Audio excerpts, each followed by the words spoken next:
Morning, I'm Joel with the Hiland Rd Power Equipment.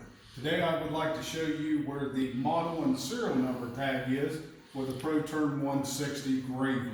This is a common question that a lot of customers ask us, are not sure where the tag is for the model and serial number.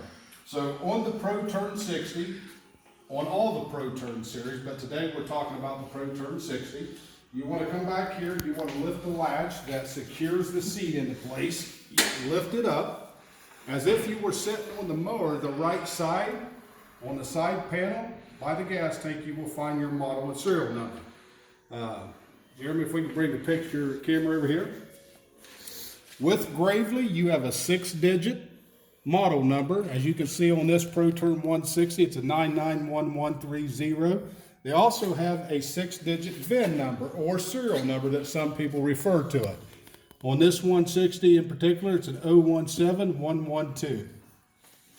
We thank you for joining us today with our short video for a presentation of the model and serial number on a ProTurn 160. We encourage you to stop down to find all your OEM parts. We have a great parts selection with accessories as well. Call us, stop by 33101 Hiland Rd Pomeroy, Ohio, or 740-992-2975. Our staff would be more than happy to assist you in your parts and accessory needs. Thank you and have a great day.